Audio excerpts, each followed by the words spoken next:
Hey everybody, what is going on? I hope you guys are all doing well and welcome to another tutorial video. In this video, I'm going to be explaining to you guys how you can justify text in WordPress, and I'll also be covering how you can do this with Elementor as well. So let's get right into it. As you can see, I'm using an article on WP data tables. That's because I don't have access to the custom CSS options to actually be able to change them, nor do I have access to Elementor.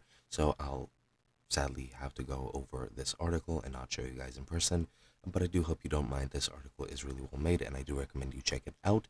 But yeah, without further ado, let's get right into it. Now, to do so manually, you can do it very easily. You just need to go into appearance and into customize, which is over here. Just go into appearance, go into customize, and it'll bring you to this menu. And to the left here, you should see additional or custom CSS, which I do not have, of course, because I'm on the free version.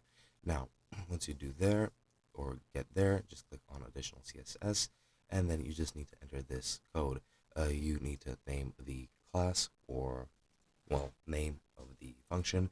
So justify dash text is the one used here. However, I'm pretty sure you can use whichever you want. So justify text, open parentheses, text dash align, a colon, space justify, a semicolon, and then just close the parentheses. Then just save and publish, and this should be applied to your theme. Now you need to go back to your dashboard and go into some of your articles, and to justify the text, just select the block which you want to justify, and then under additional CSS class, write the name of your class, which in the case of this tutorial is justify-text, and that should be it. Keep in mind you do need to be in advanced options, and you need to be on the block segment to add this additional CSS. And yeah, once you're done with that, just click update, and that should be it. Now, when it comes to Elementor, you can do that very easily as well. Just select the text widget, then go to advanced and use the custom CSS section.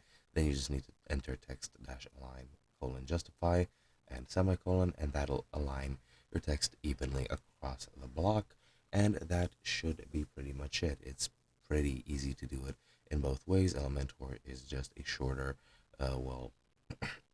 process just by a bit. And yeah, that is pretty much all there is to it. Hope you guys enjoyed, and I'll be seeing you guys in another video.